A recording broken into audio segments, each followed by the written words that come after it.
So we've identified 5 determinants of demand. These are 5 things which determine how much people want to buy of a good or a service. So we're going to utilize this to draw up what's called a demand schedule. Now, remember, it's a demand schedule, and it's not yet a curve. A schedule is a table that just lists the relationship between the price of a good and the quantity of it that's demanded. For each price, it shows the quantity that somebody wants to buy. We draw up a demand schedule for an individual, and we're going to see then how to move from an individual to a market. So the key thing about it is when we drop this table, we're holding everything except the goods price constant. All of those determinants, the 4 determinants that were not price, those are frozen at some level. The only thing that we're allowing to vary is price. Okay? Income, we're assuming stays at some level. Price of related goods stays at some level. Tastes and preferences are what they are.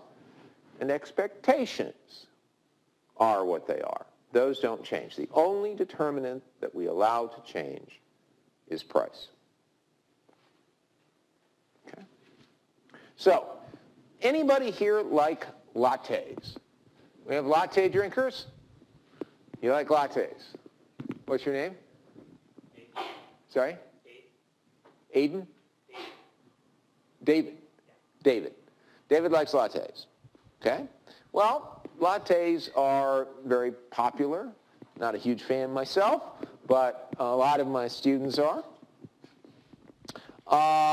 And let's say, anybody here named Maria? Do we have any Marias? Too bad. Well, let's see, behind, in the light sweater, you raised your hand. And what's your name? Maggie. Sorry? Maggie. Maggie. Close enough. You're going to be honorary Maria. So let's say that Maggie Maria likes lattes. And what we've done here is to draw up a table that shows how much she would buy at each of the following prices, each of the prices we list. If they were free, right, Maggie would buy 16. She wouldn't get a lot of sleep, but she'd drink 16 of them.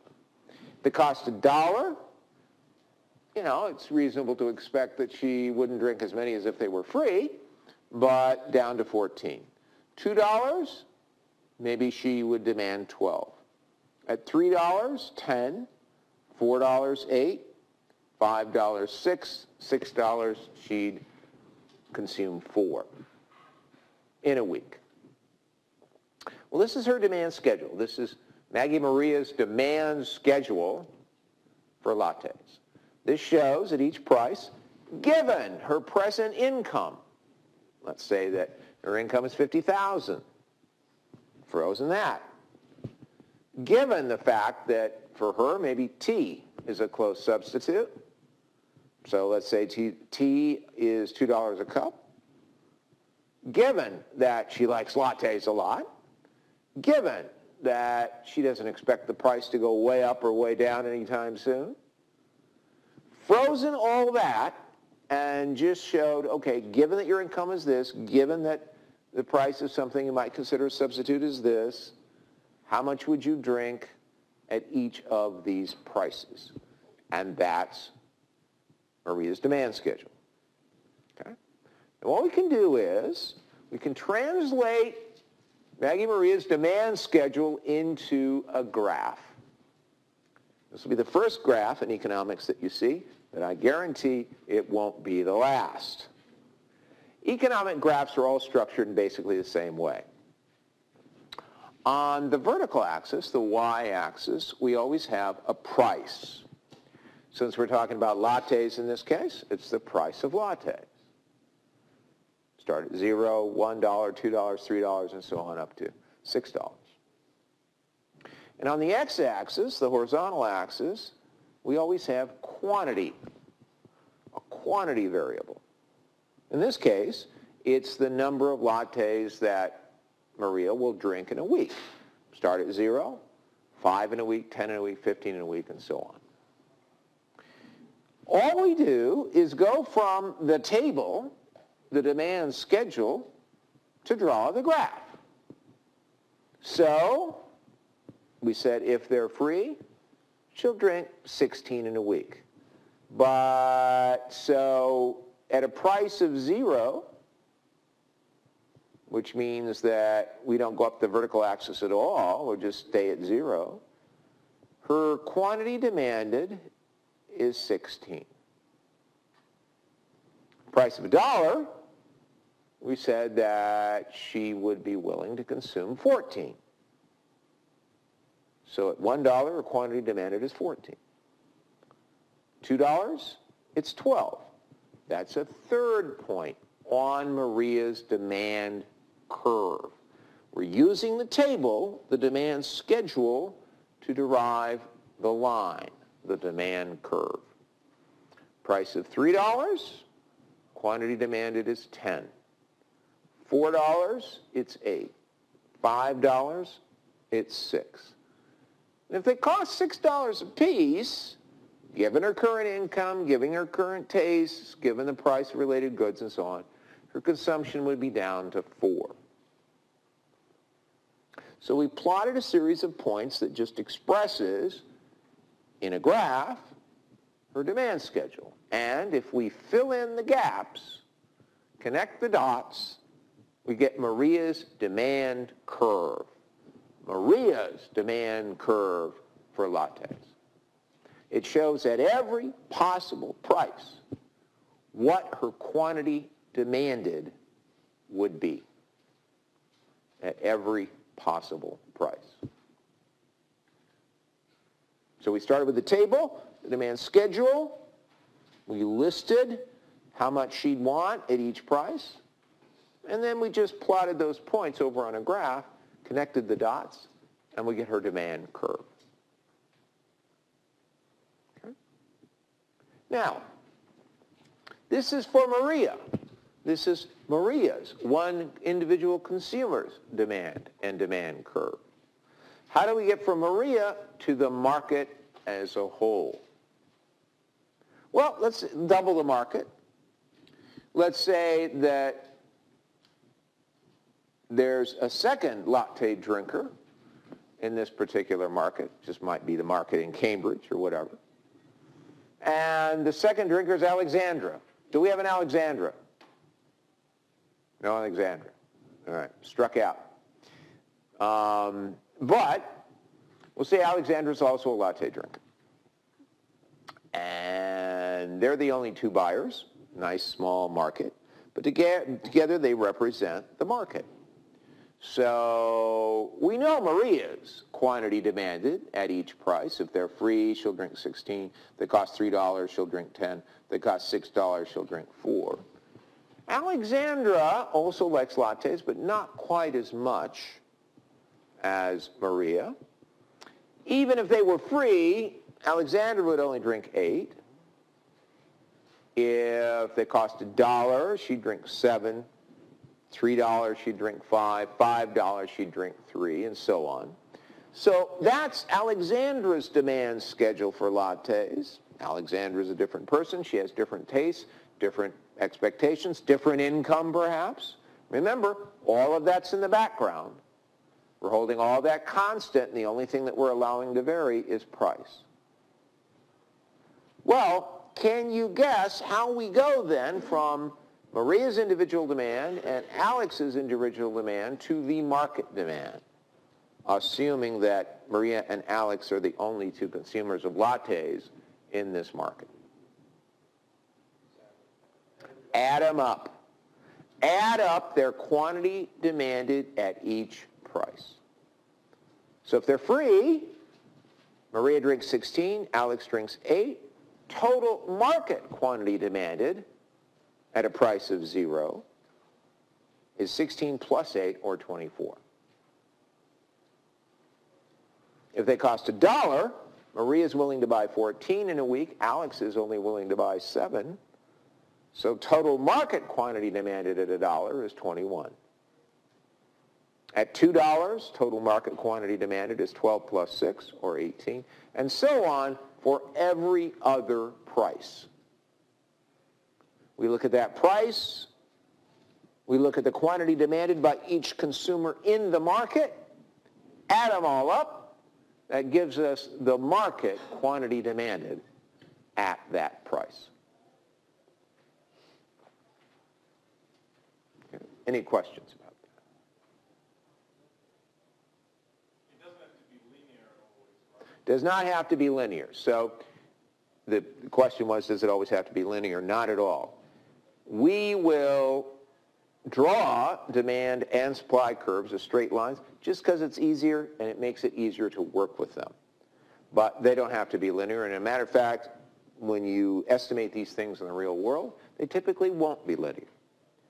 But we don't lose anything by drawing them as straight lines, and it makes them much easier for you to work with, especially when you're first working with and learning these things. Okay. So when we move from individual demand to market demand, we have to add a 6th determinant, and that is the number of buyers. Obviously, the larger the market, the larger the number of buyers, the greater the quantity demanded at each price. Okay? So the number of buyers becomes another determinant of demand. Okay? So remember, when we draw a demand curve, when we talk about market demand, we're freezing all of the consumers' tastes and preferences, expectations, income, the price of related goods. We're freezing everything except price. Okay? Now, we can move from the market quantity demanded in the market demand schedule, and we can draw the market demand curve. So if they're free, total market quantity demanded would be 24. And we can plot that point, right? If they cost $1, total market quantity demanded would be 21. And that's another point on the market demand curve. If they cost $2, total market quantity demanded was 18, and so on for each of the other price quantity combinations. When we do this, we trace out the market demand curve. The market demand curve is just the sum of all of the individual demand curves. We look at the quantity that each individual demands at each price, and add those up, and we get the market quantity demanded at that price. Now, how do I know then whether I'm talking about an individual's demand for a good or service versus the market demand for a good or service? Well, I can make the distinction by using, in the case of an individual's demand, a little q, lowercase q. If you see a graph with a lowercase q, you know I'm talking about an individual consumer's demand curve. When I switch to market demand, I switch to a capital Q. Okay? So lowercase q, individual demand, capital Q on the horizontal axis, market demand. Okay? Now, let's say that the price goes down from $5 per latte to $2 per latte. What happens in the market? Well, at $5 per latte, the quantity demanded is only 9. But as the price goes down from $5 to $2, from here to here, the market quantity demanded goes up from 9 to 18.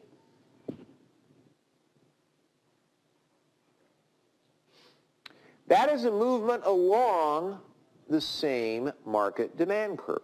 Demand curve hasn't changed. I've just moved to a new position along it. And when that's the case, I'm very, very specific and careful in my terminology. That would be called an increase in the quantity demanded. When you hear increase or decrease or change in quantity demanded, it means I'm along the same curve, I'm just at a different position along the curve. Okay?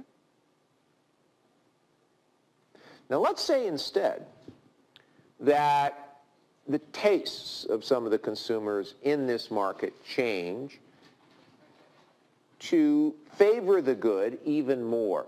Let's say that a series of articles appear that say, drinking lattes is good for your health. Right? Well, what do you think will happen to the quantity demanded at every price? It'll go up. It'll be higher. Exactly. So I've listed the old market quantity demanded in this column and added another column that lists the new market quantity demanded. Before, if they were free, the old market quantity demanded was 24. Now, if they're free, people want to drink 28. When they would cost $1 before, people only wanted to drink 21. Now they wanted to drink 25. They cost $2 before, 18, but now 22. And so on for each of the other prices. At every price, there will be a higher quantity demanded. And as a result, when we connect the dots, we get a whole new demand curve. And this is going to be the case whenever one of the non-price determinants of demand changes. Income, expectations, in this case it was tastes and preferences, price of related goods, or the number of buyers, whenever one of those changes, the curve will shift. In this case, taste changed more in favor of the good, so the demand curve shifted to the right. There is a higher quantity demanded at every price. Okay? Yeah? So you said non-price determinant? Non-price determinant. Remember, we listed 6 determinants: price, income, price of related goods, tastes and preferences, expectations, number of buyers. If anything except price changes, then we have to shift the curve. When price changes, we don't have to shift the curve. We just move along the same curve. That's what we call a change in quantity demanded. But if one of the non-price determinants change, we got a whole new curve. We got a different quantity demanded at every price. Okay. Seems like a subtle, maybe picky distinction, but it's actually crucially important.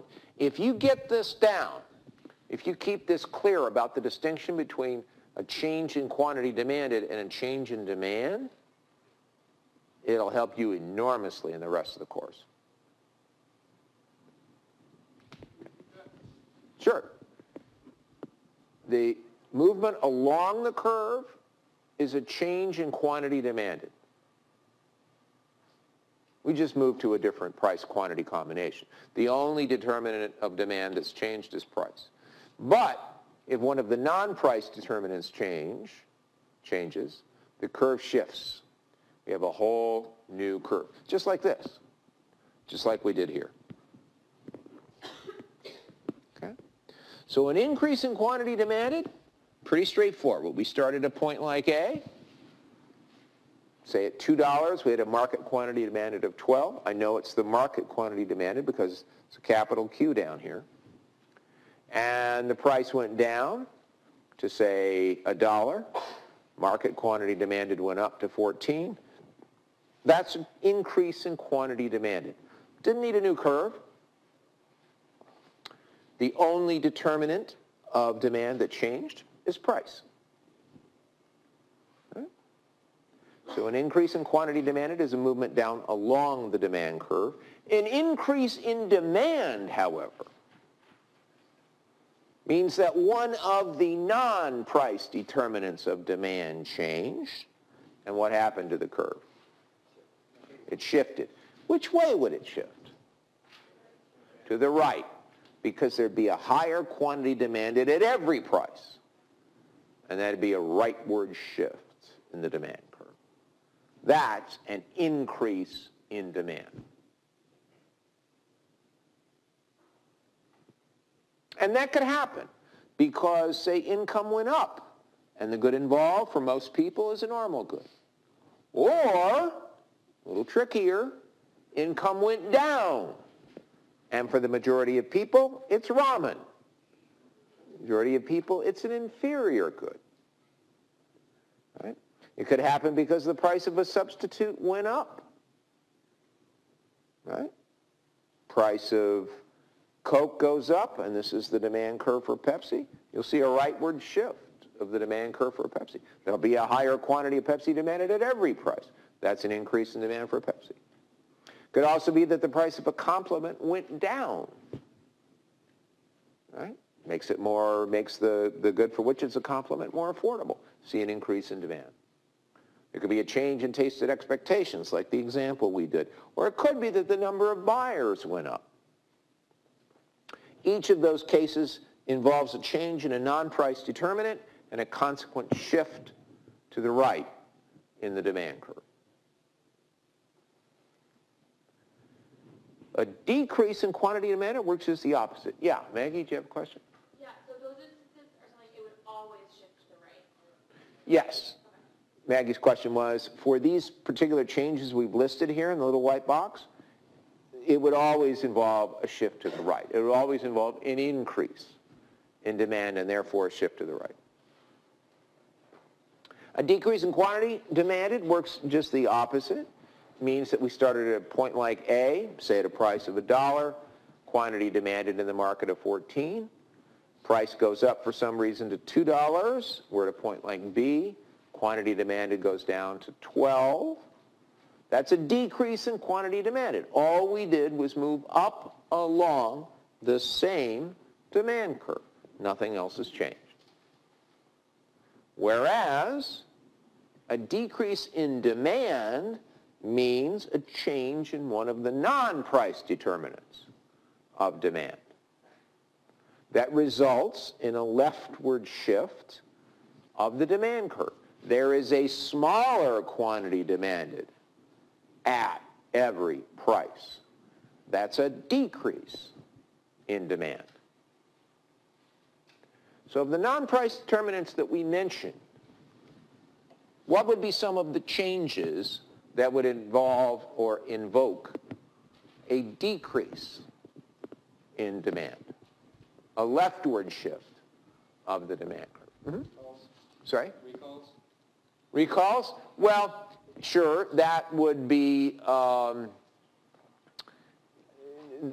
recalls typically involve goods that have already been sold, but it may change people's tastes or expectations about the good in a negative way. So that could shift the demand curve to the left. Sure. What else? Sorry? Price of a complement going up could cause a decrease in demand. Yeah. A recession, a decrease in most people's incomes. Now that would assume this is what kind of good?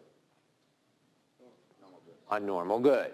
So that when people's incomes go down, their demand goes down. What could cause this kind of thing for an inferior good? An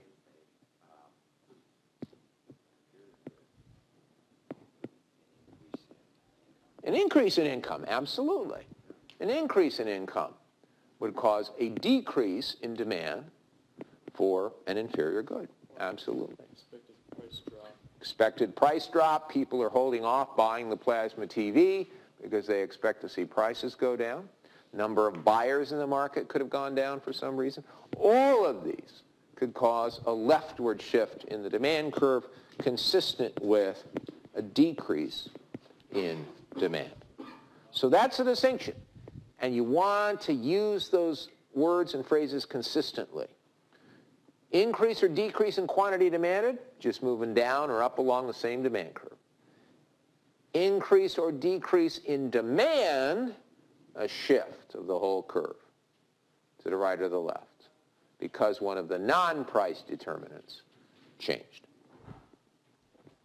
Okay, so that's the demand side of things. That is the decisions by consumers about how much to buy at each price. What about supply? What about the other side of the market? The decisions by firms. We said that microeconomics especially is about decisions. Decisions by individual consumers and individual firms. Well, when we look at the supply side of things, we're talking about individual firms. So what goes into their decision about how much to produce?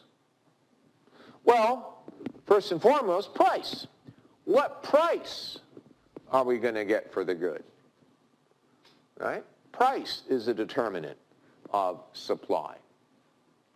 Determines how much will get produced. Secondly, input prices. How much does it cost to make this thing? How much do inputs cost? The labor to produce the good or service. The raw materials to produce the good or service. The machines necessary to produce the good or service. How much does it cost? Input prices. Thirdly, you've got the state of technology. How efficiently can you produce this thing? Okay. And lastly, just like for demand, we've got expectations. Do producers expect that if they hold off for a while, they'll get a better price for it?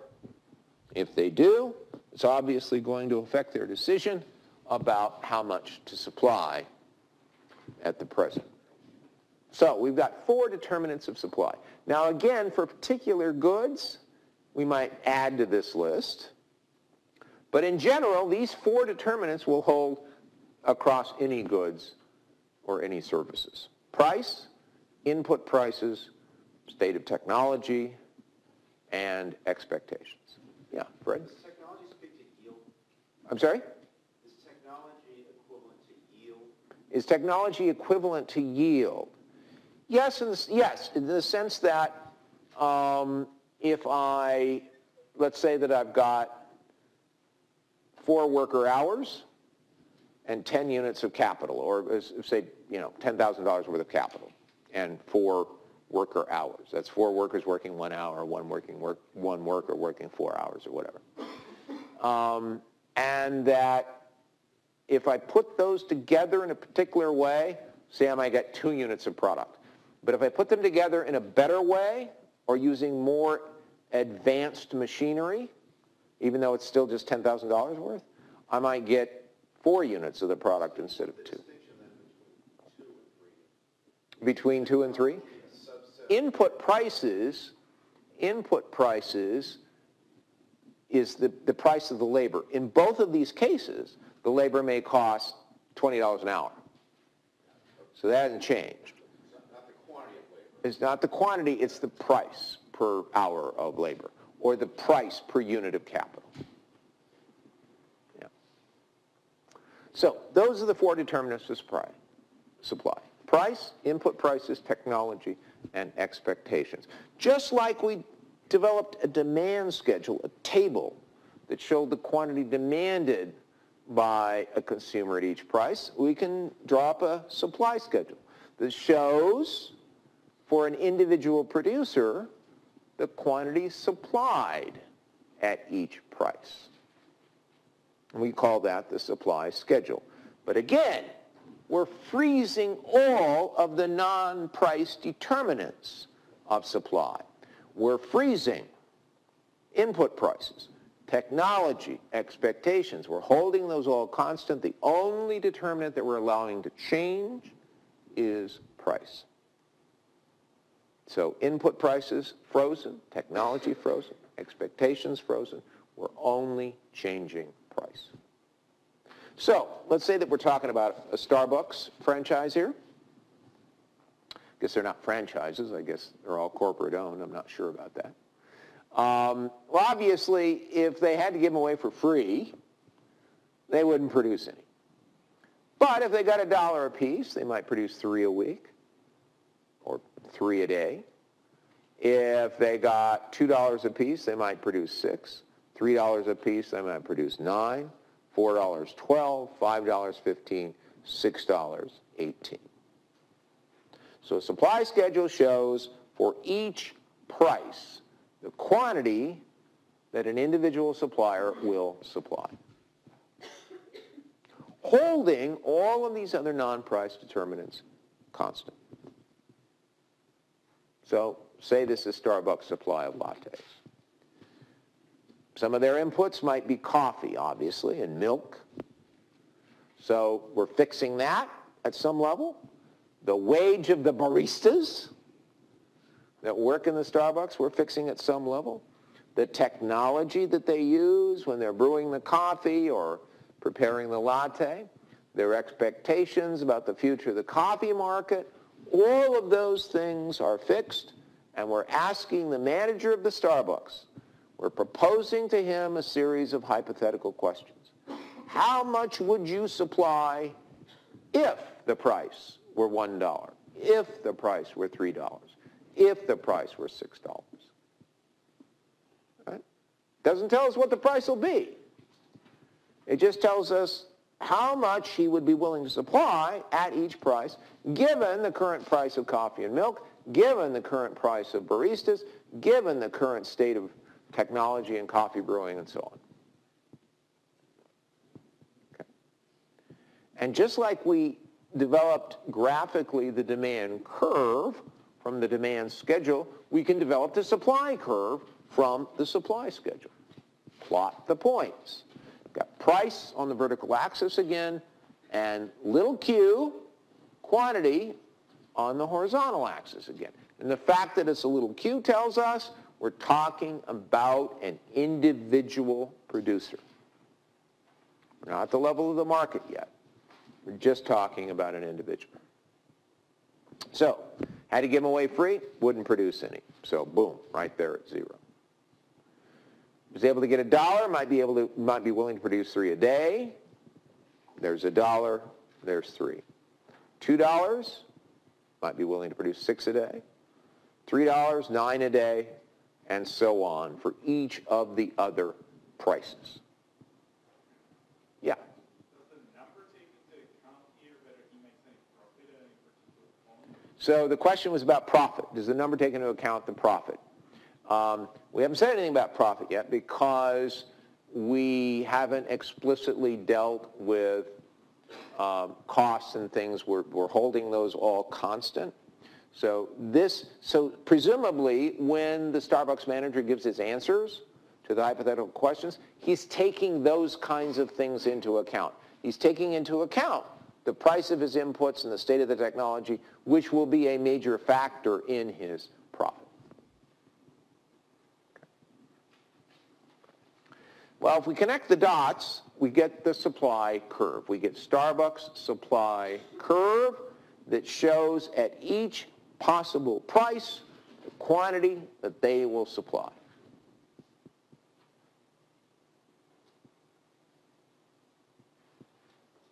But that's for Starbucks. How do we go from Starbucks to the market as a whole? Right? Same way we did with demand. We've got Starbucks supply schedule.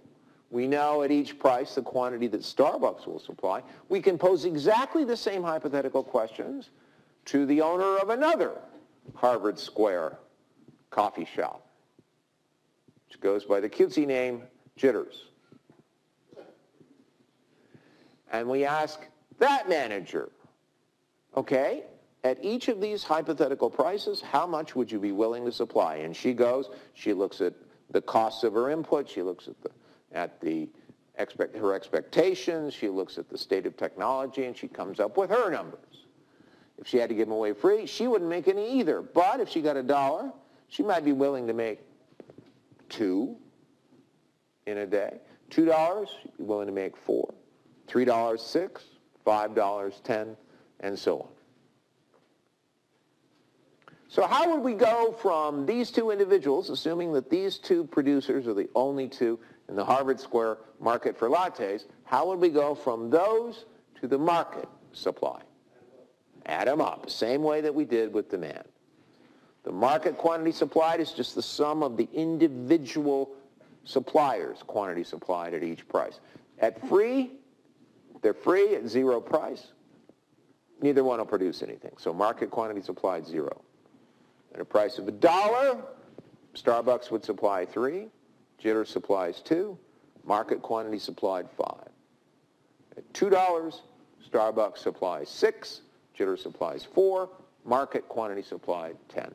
And so on for all of the other prices. We add up the quantity supplied by each producer at each price. That gives us market quantity supplied. So obviously, when we go back to our list of determinants, the number of sellers, the number of producers, will also determine market supply, market quantity supplied. So when we move from the individual firm to the market, we add the number of sellers. And we can draw the market supply curve. So when we draw a market supply curve, as always, we have fixed input prices, technology, expectations, number of sellers. All of those are held constant at some level. If one of them changes, you're going to get a new curve. We'll see that in a minute. So let's say that for some reason the price goes up from $2 to $5.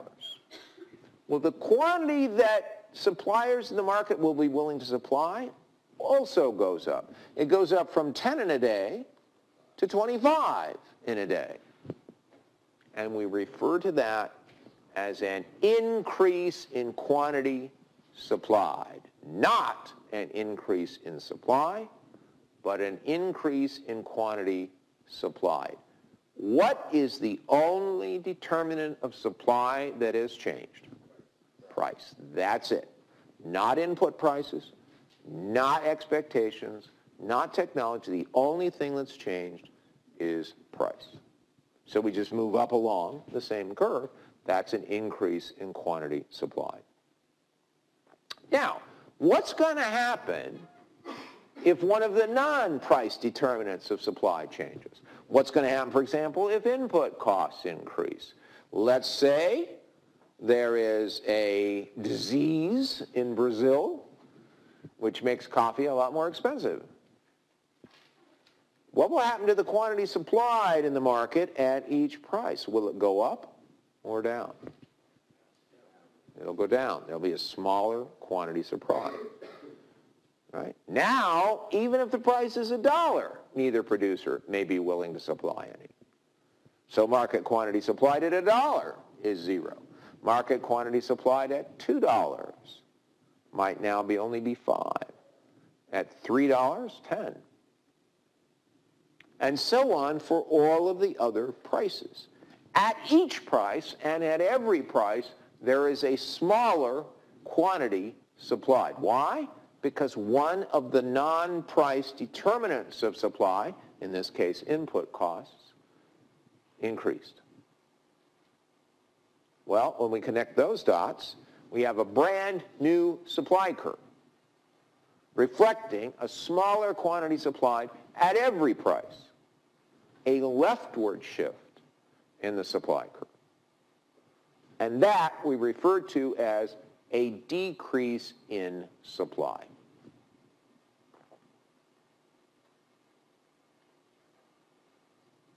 So we're going to make that same distinction that we did for demand.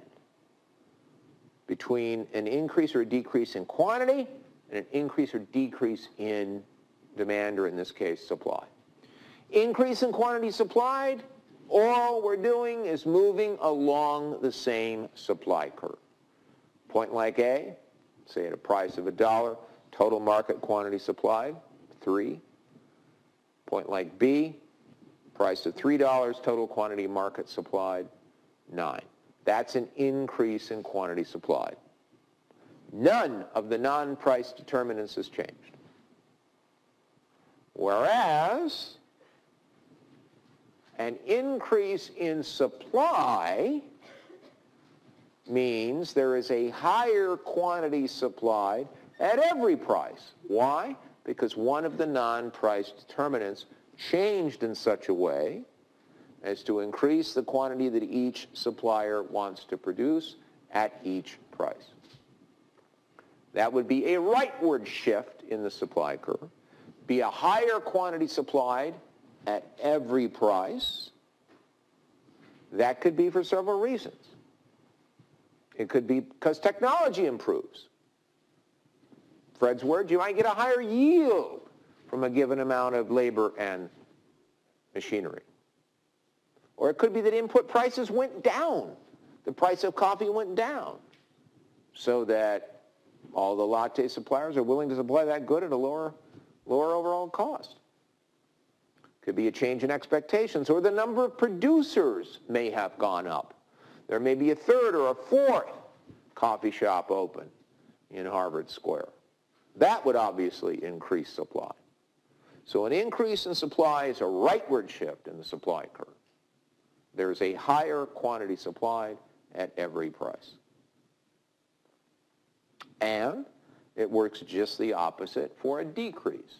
A decrease in quantity supplied means we move from a point like A, price of, say, $3, quantity supplied of 9, to a point like B, a lower price, $1, but a lower quantity supplied, say 3.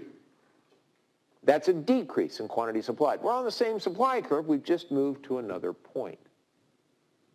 Contrast that with a decrease in supply. Decrease in supply is like the example we went through before.